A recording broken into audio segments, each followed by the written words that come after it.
ITS are back with a sponsorship. So this is the Milwaukee M18 router. I'm not sure which one to call it yet. They have their Black Friday discount sale on at the moment from the middle of November till the end of November. Every Friday there's a big drop on the website with something new, so go and check that out. If you order it, it is next day delivery to home or to site. There's a few things that I'm going to pop up on the screen now, some things that I've got, some things that I want. First of all, we've got the router, whatever you want to call it. This is on offer. You've got the Milwaukee M12 vest. This is a puffer vest, which is heated. Or if you don't want the vest, you've also got the heated jacket. And to top it off, one thing that I truly love is my pack out. This is the 4-drawer set currently on offer. So if you haven't already, go and check out ITS. Make the most of the Black Friday discount. I'll list it all below. Right, welcome. We've got a new little position thing in the van here with a magnet. No one cares. I'm doing a little jobbing day today, so we're just around the corner. We're going to change over 3 down lights for a lady. I popped 2 the other day. Got 3 down lights in the bathroom. One was flashing, one wasn't working, and one was. But I just looked at the bells and I went, I bet they're the old Yes Electrical Luxner ones. And I was right, absolutely knackered. So I just said, we're going to change 3 ones over. We've got some JCC Fire Guard ones. I've got a fire rated. I haven't got a fire rated bezel. I've got an IP bezel for the bathroom in the shower enclosure, but it is above regs, but that doesn't matter. Shut up. Gonna get them swapped over, and then the rewire we did over in Stoke, we're gonna go finally wire up the lantern, stick that on the timer with up and down lights, go rip those cable out of the loft, get that cleaner, have a look at the builders, what they're doing with the kitchen, because the walls are coming out and more walls are going up, and I think there's a few other little bits. Let's go and change these lights over. Let's go and throw the Luxner ones as far into the distance as we can. Let's have a good day. Awesome. Also, tell me how good this camera angle is for driving, rather than straight on, like a bald eagle. I understood that reference, it's fine. Don't worry about it. Yeah, that's known.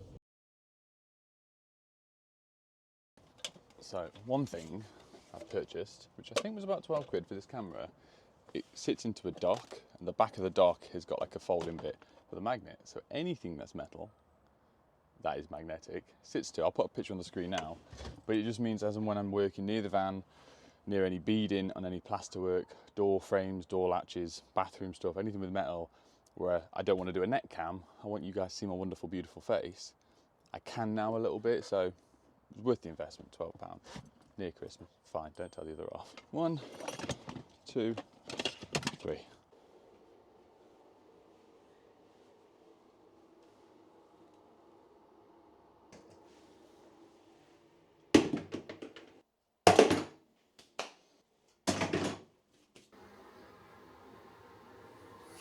One down, 1 to go.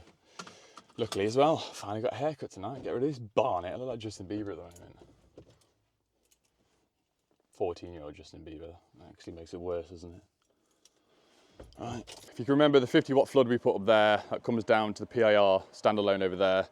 The issue they're having, after obviously being here for a while and the electrics being in and it being pitch black at 2 o'clock in the afternoon, is the recess, the flat roof of this garage is creating such a shadow that you're not getting any light until about here. So we said, oh, don't worry, we'll leave that and we'll put a 20 watt off the same PIR so they come on at the same time.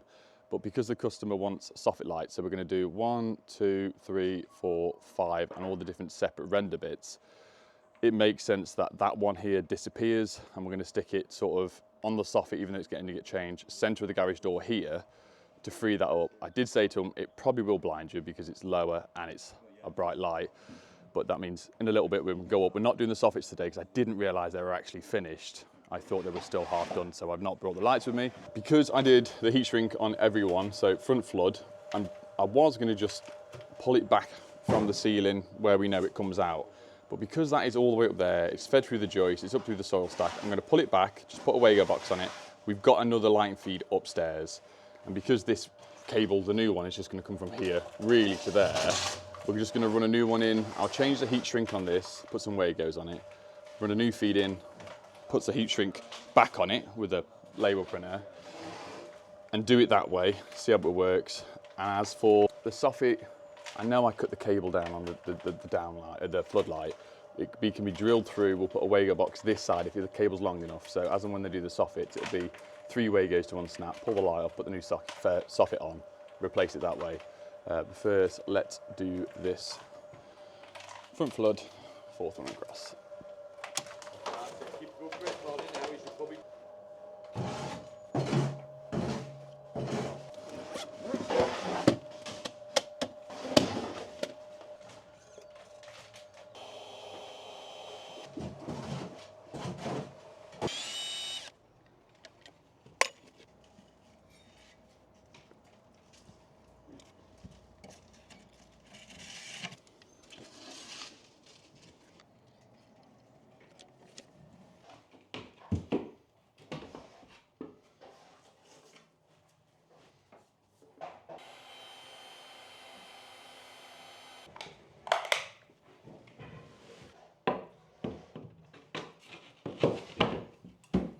I've got to where I can, done what I can do outside, but they're still, the builders are here knocking the wall out. I'll show you a bit of footage now. The walls come out, the room is enormous, which is the new kitchen. The steel's gone in, but on the left-hand side, they're having to put some foundations in because they're bricking up to support the wall above. So they're mixing loads of stuff outside, hence the noise you heard a minute ago, but they're not far off doing. So I just said, you do that, because I need to close the garage door to do all the rest of the stuff. I'm going to jump up in the loft and attempt to sort of look where we can sort of go with the soffit lights, but I know for a fact I'm just going to have to go across that flat roof, measure hopefully where the ends of the trusses come down, miss them, drill and just rod all the way up across these purlins. So we've got the mat out, ladder, I've got a plastic bag because we're going to start ripping some cable out. I think someone's put a really nice light switch here somewhere. Oh, they have. Oh, because the plumbers have been, all the tanks are gone. Oh, look how big it is. That purlin, and potential marathon crawl if I want to, all the way down there, which I will in a little bit. So all this cable that's lapped over, obviously everything that's got a staple in is mine. This is our soffit light feed that we ran in with the rewire. Anything with that staple can be cut off, pulled out, put in my bag, going into my green wheelie bin. Greencable.co.uk is my green bin. You fill your tat up, you give them a bell, they come pick it up, they weigh it, they give you the money, and you refill it again. Fantastic.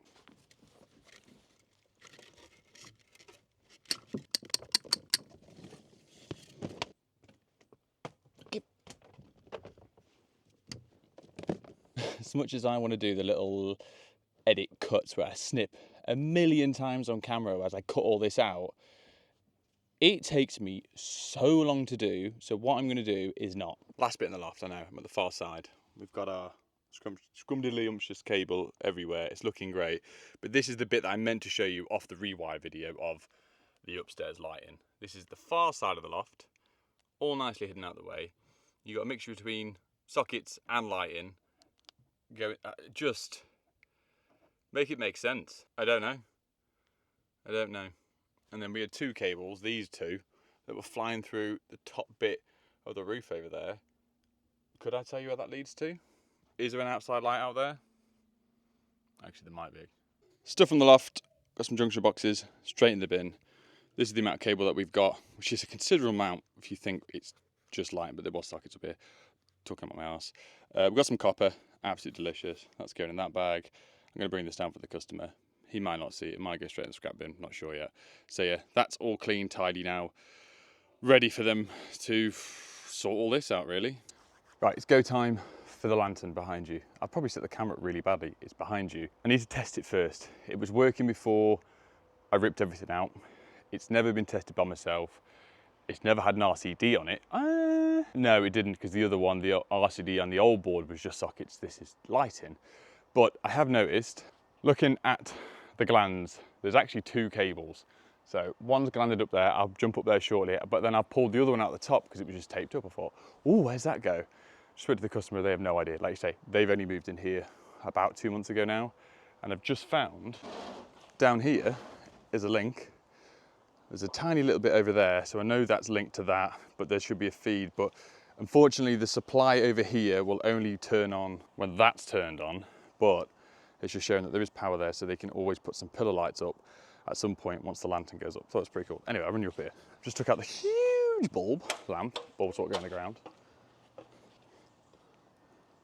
So we've got our armour that goes in. I've just pulled the shroud down. That is glanded. Here's the spare one with the tape on it. It is just, I presume, chock blocked and taped, which is just a feed that runs up. Because obviously I would have thought when this was manufactured, depending on the age, any historians, please feel free if you're watching, that this would have been originally for a candle. I'm probably pushing the bow out a little bit there, but someone will come around and light them, and then the cabling in it is an afterthought, hence why it's run up. I could be wrong. Anyway, I'm going to test it. So I'm going to use that as the earth. I'm going to use live and neutral, obviously from in there, test it that way. I'm going to gland the earth with a flint lead down in the whisker box our end, but the armour cable is too short, so I'm going to have to do this. So that's our armour, and I was hoping to bring it up all the way across down and gland it onto the side of the board or whatever, but it only reaches to about here. So we've got a whisker box. That's going to be, I'm going to just run it up the wall to nearly high level before the ceiling goes on. Whisker box here, bring a 1.5 mil over, gland that in, gland that off on that, back to the board. It means obviously we can do maintenance on it if we want to with an accessible joint. The armour cabling is going to be glanded and earthed across. Obviously it's going to be off a new RCBO, off the timer, which is going to come on and off with the up and down. Are they on? No. So I didn't set it, customer set the time, so it's his fault. I know you're watching. Last but not least, before I actually get on with some work. So this is a whisker, this is a 206. I do have a whisker 206 earthing clamp for Combi 206. Well, that's what that is. You can tell it's been in the van a while. It is crispy. So normally we would use like a piranha nut, which is a lock ring with a lug that you put the fly lead on. But obviously you can't do that within whisker boxes because they're too slim. But this is designed that it slots in there, and then you put your fly lead on.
Builders are gone, no more background noise. This is what I've done with the armour cable, and one thing that I did do, sorry I spoke when I spun the camera around, how inconsiderate of me, is when I disconnected this originally, I made sure I kept the earth sleeve in on the grey, so I know which one was which. Go me. Armour cable is up, it's glanded, we've linked through, we've used obviously the brass thing that you saw, sleeved, earthed the gland, I know. Don't know why I've just faced you at me again. Back on the board, the spare to the soil stack. The front flood is up and widened now, that's all done. The lantern is pulled down, we've got the heat shrink and everything. I'm gonna do an IR now on this individually, now it is linked up. Nothing currently is connected up here. The lamp is out, everything should be absolutely fantastic as we test this. Whoop. Right, happy with the IR. Now I'm gonna link through. Give me that. Have you nailed your leads? Yeah, you have. Twice now. I was going to walk over there and then do like a cut shot of me going up the steps. I cannot be arsed, you're coming with me. Tell you what, the magnets are decent. Right. That is on 0.9, around 0.9. And next, I've had to clip that on the gland like this, but cool, let's wire that in. Right, we're up and running. I've just put it back in to double check. I can get a ZS now, but then the customer's just asked if I've got a bit of spare time. We're gonna find that other cable and see if it is that one there, or that one there, or it's not. So I've linked through live and neutral, because the cable that's up there, that's a spare, is just a 2-core. So I'm gonna see, but the way that this is laid, there's one end this end and one end this end. So it makes me think that this cable isn't the cable that comes from it, it's somewhere else, but it's just worth checking now, to be honest with you. And it's starting to rain the moment I go outside. What is life? That's when I found out it's a cable from next door's fence. Right, so it's the same type of connector blocks that are in the house when I did the rewire, and I've never seen this style before, other than literally in this house. So, it's a 2-core cable. We will now see Oh, I'll show up, 0.49. Right, well, let me just go and disconnect that up there. Yeah, it is that. That is me done here. I'm just returning my Harry Potter mug, coffee mug. Anyway, the next time we're here, we'll be doing hopefully some of the kitchen. The soffit lights is a definite. They've asked me to come sooner rather than later to get them in, so that's going to be a struggle. But like I've said, I've already put the cable up, done all the hard work. It's just drilling a few holes and poking a rod up and just climb through the loft again. Thank you very much for watching, everybody. Hope you had a great day. I was going to say evening, but I don't know. Anyway, bye.